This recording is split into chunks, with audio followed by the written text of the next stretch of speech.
ನಮಸ್ಕಾರ ಸ್ನೇಹಿತರೆ, ನಾನು ಮುನಿರಾಜ್. ನನ್ನ ಯೂಟ್ಯೂಬ್ ಚಾನಲ್ ಆಗಿರುವ D2D ಮುನಿಗೆ ನಿಮಗೆ ಸ್ವಾಗತ. ನಮ್ಮ ಈಗಿನ ವಿಷಯ ಏನೆಂದರೆ ಕುಜದೋಷ. ಕುಜದೋಷ ನಿವಾರಣೆಗೆ ಸುಲಭವಾದ ಪರಿಹಾರಗಳು. ಈ ಕುಜದೋಷದಿಂದ ವಿವಾಹ, ಸಂತಾನ ಸಮಸ್ಯೆಗಳಿಗೆ ಮೂಲ ಕುಜದೋಷವಾಗಿರುತ್ತದೆ.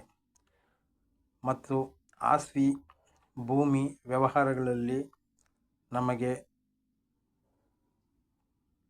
ಕುಜದೋಷ ಕುಜನ ತೊಂದರೆ ಇದ್ದಲ್ಲಿ ಅವು ಯಾವುದೂ ನಮಗೆ ದಕ್ಕುವುದಿಲ್ಲ.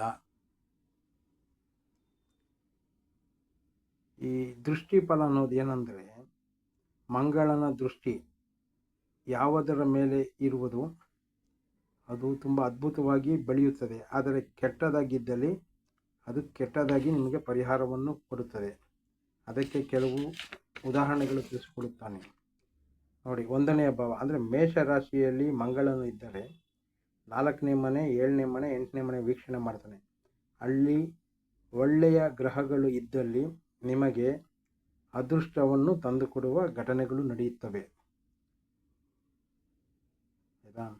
ಮತ್ತು 2ನೇ ಭಾವದಲ್ಲಿ ಅಂದರೆ ವೃಷಭ ರಾಶಿಯಲ್ಲಿದ್ದರೂ 4, 5, 8, 9 ಈ ರೀತಿ ಕುಟುಂಬ ಭಾವದಲ್ಲಿ ಮಂಗಳನು ಇದ್ದಲ್ಲಿ ನಿಮಗೆ ಈ ರೀತಿಯಾದ